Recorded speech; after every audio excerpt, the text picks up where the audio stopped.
désespérément sec.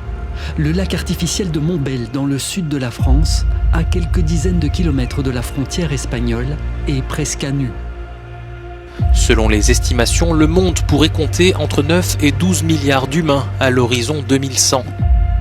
Mais l'impact environnemental dépend surtout des comportements et des mesures prises par les États, certains faisant mieux que d'autres. Au sud de la Jamaïque, on était lieu des villageois.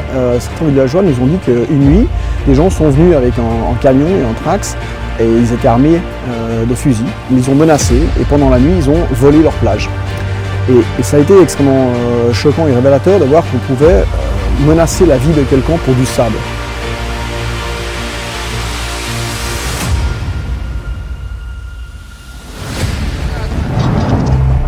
Près de 300 morts en 5 jours et plus de 3000 blessés, un bilan qui s'alourdit d'heure en heure.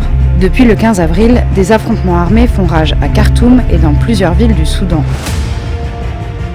Des navires de guerre chinois dans le détroit de Taïwan.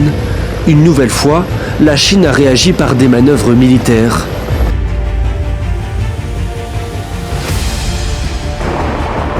Saddam a refusé de partir, et puis sont arrivées les premières phrases.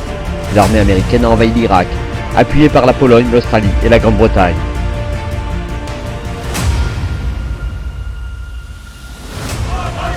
C'est un rapport attendu chaque année, celui établi par Human Rights Watch. L'ONG de défense des droits de l'homme dresse un panorama de la situation dans le monde. Le document paru ce jeudi fait 750 pages.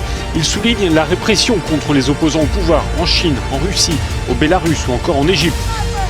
C'est peut-être le premier conflit entre les humains et les machines. Nous sommes à Hollywood et ces scénaristes craignent que l'intelligence artificielle ne vole leur travail.